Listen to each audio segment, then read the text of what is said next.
All right, folks, what is going on? This is episode 537 of the First and Primary Show. I am VF Ball over here. We talk about Georgia Southern Atlanta Falcons football. I want to give you guys a lot of thanks and appreciation for the feedback from the last, episode, because I know in here it sounds crazy. I hear it bouncing off the walls. I do have some sound panels coming in, and they should be here by I will say Wednesday or whatever. So hopefully I have some of them set up so it will actually help with the sound. It's all a part of a process when you're moving, and I didn't get the sound panels from my other house, so I didn't think it was gonna be this bad, but I guess I should have known better. But nevertheless, we're gonna keep rocking and rolling. So hopefully, you guys can, continue to bear with me while I get the audio side a little bit better. Nevertheless, we're going to keep on rocking and rolling with the Falcons. We're going to talk about our rivals, and we're just going to go along with what's going on in the offseason. If this is your first time here, welcome. I can be found on YouTube and Rumble. I'm also on Anchor, Stitcher, Spotify, Apple, and Google Podcasts. You can listen to the show at your leisure on any of those avenues. So I actually, advise you to subscribe to more than one. There could be instances where some episodes may not show up on the YouTube side or the Rumble side, but it'll be on the podcast side, and vice versa. So if you want the content, it's best to just have extra avenues just in case. But I appreciate the support, and I cannot thank you guys enough. So let's go ahead and get into this. What do I mean about acknowledging your rivals? Don't fear them. We all know what's going on with all our rivals in the NFC South. I mean, you got to think about it. When it comes to the Falcons, the Saints, obviously, the Panthers, and the Bucks. To some extent, all three of those teams are our rivals. We beat up on each other every year, and it can be a nightmare trying to get out of the division. The Saints just got finished signing Derek Carr to a 4-year deal. Just like the whole situation with Julio Jones, when he got signed, I don't care. I don't care that Tom Brady got Julio Jones, and I don't care that the Saints got Derek Carr. The thing about this is what we need to do, we need to give this guy hell for the next 4 years. So it goes back to what I'm saying. We need somebody to get to the quarterback. Evan Kenton can get to the quarterback. Troy Anderson can get to the quarterback. We just haven't been able to do it at a high level. Grady Jarrett, you already know what he can do. The more people that can get after him, the better. And it's not just him. There's been rumblings that Aaron Rodgers is probably going to be with the Panthers. I don't believe that, but whoever their quarterback is, we need to get at the quarterback. We don't necessarily have a mobile quarterback in this division. I mean, you can say Taysom Hill, but with Derek Carr on the roster, Taysom Hill will probably still get some burn, but he's not going to be the primary guy, obviously.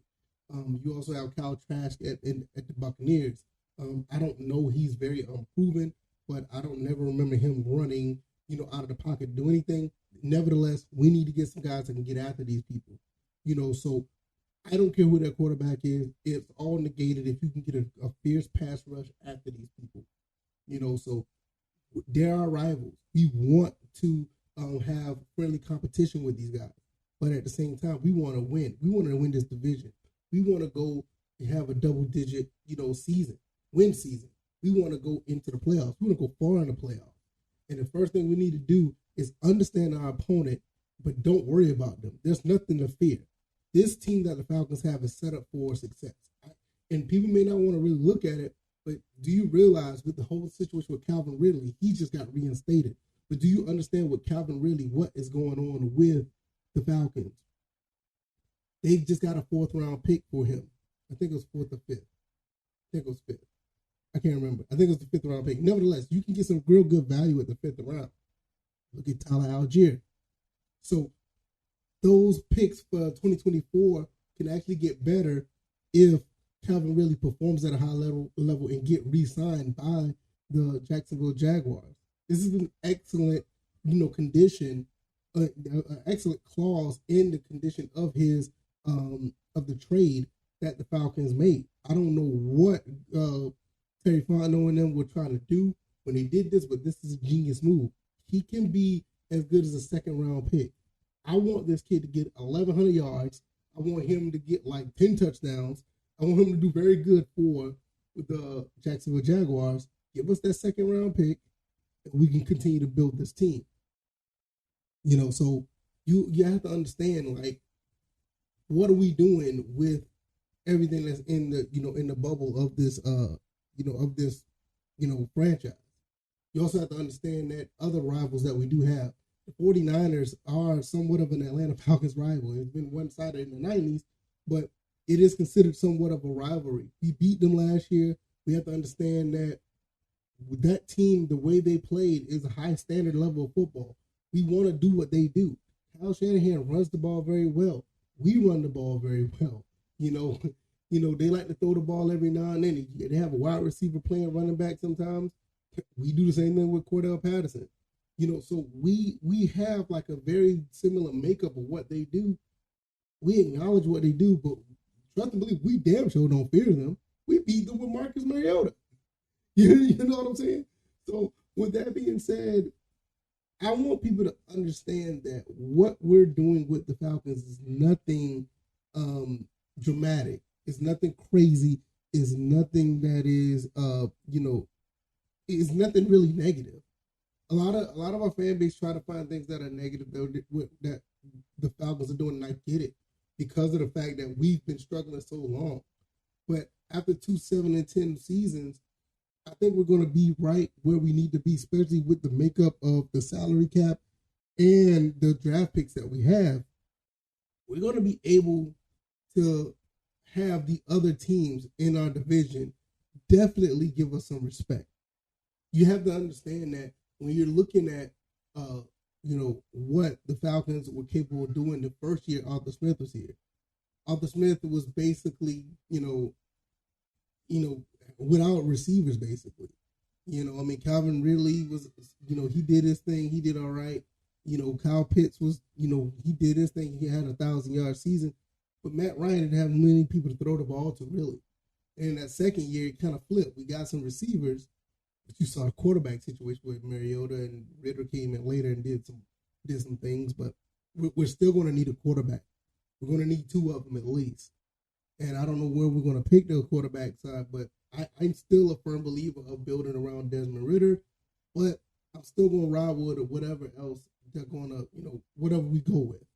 I'm just not a fan of breaking the bank. That's not just a quarterback. I'm just not a fan of breaking the bank on one player on a football team that can take up 30, 40, in some cases 50% of your salary. I think that's kind of wild, even though that quarterback may be extremely talented and very good. I'm just not a fan of it. And I know people who've been going after me, telling me that this is the way to go. We're just going to have to agree to disagree. I'm not saying that we can't win. I'm not saying that it's a completely bad idea. It's just something that I wouldn't do. It's just something that I wouldn't roll with. But nevertheless, if a Lamar Jackson does come available and we give up 2 first-rounders, in the scheme of things, it's a steal. Don't get me wrong. It's an absolute steal. But the money behind it, is it worth it? Because you have to understand that. Look at the money that you're going along with getting, this player. He's going to want a lot of money. Does that, giving up 40% of your cap, even if you do move some money around, you're going to have to pay the piper at some point.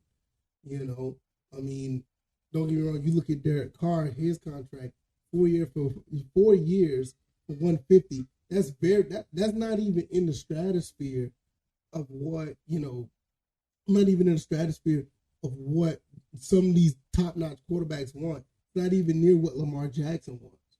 You got to understand, Lamar Jackson wants a whole other 200, or not another 200. He wants another $100 million, and he wants it guaranteed. Allegedly, that's what they're saying, and he wants it guaranteed. So when you get that on top of a 5-year deal, you're stretching out more money that's going to be paid to one player. I think if you divide the 4 years for Derek Carr, what you're looking at, a little bit less than $30 million, less than $20 million. A little bit less than $30 million or something like that. Because if you do 3 times 5, That's 15. That's 150. So 30 million. You do it for 4 years, you probably look at less than 30 million. That's very well. If we can get Lamar Jackson for that price, I'm all in, because you're going to still have a lot more money. You're going to have another $100 million based on what is said that Lamar Jackson wants. You're going to have another $100 million to actually get other players. So I'm all for that. When we start getting that 250, start getting a little bit higher, whatever the case may be, then you're going to start thinking like, I don't know. It's maybe something we may need to, reevaluate. So the Derek Carr situation is actually very friendly in the scheme of, the price of a quarterback. You're looking at case in point, Daniel Jones want 45 to 48 million a year. That's insane. Geno Smith just got a 3-year deal for 105. What that breaks down to about 33 million. So you're looking at those are very good prices for a quarterback in the scheme of things, compared to you doing 5 years for 250. Now you're looking at $50 million for, you know what I'm saying? You're looking at almost $20 million more a year, where you can get maybe 3 or 4 good players in that position if you with that 20 million. You know what I mean? So you have to understand, like, the salary cap situation is what it is. You can manipulate it, but you're going to have to pay the piper. Actually, the whole situation, Thomas Dimitrov, we dealt with that. Desmond Trufant, his contract just got off the books. Julio Jones, just got Matt Ryan. You had a lot of players that some of them didn't even play for us anymore. You had to pay the piper for that. I don't want it to be a situation you pay somebody. And you got to also understand, there's no guarantee that any of this will play out. There's no guarantee that Derek Carr is going to ball out. That could be more money that they have to eat, even though I said it's a friendly contract. But when you look at it from the scheme of quarterbacks this year, it is a friendly or in the market, it is a friendly contract. But does he live up to that 30 million? Does he? Not if we get players to get after him. Let's get after him and take him down and give him hell for the next 4 years. At least against us, he's not going to be making that money. He's going to have to work for it. So at the end of the day, we're on the right track. You acknowledge the people in your division. You acknowledge what the 49ers are doing. You acknowledge the other teams in the NFC, the Eagles. They look pretty good. Things that are moving and shaking with Seattle. Seattle is still pretty prominent, even though we did beat them last year. They're still prominent. You look at these other teams in the NFC that could be moving and shaking. You don't know what the Packers are going to look like. We don't know what the Panthers are going to look like. What Eric Bieniemy going to do at Washington. What Tampa Bay is going to look like.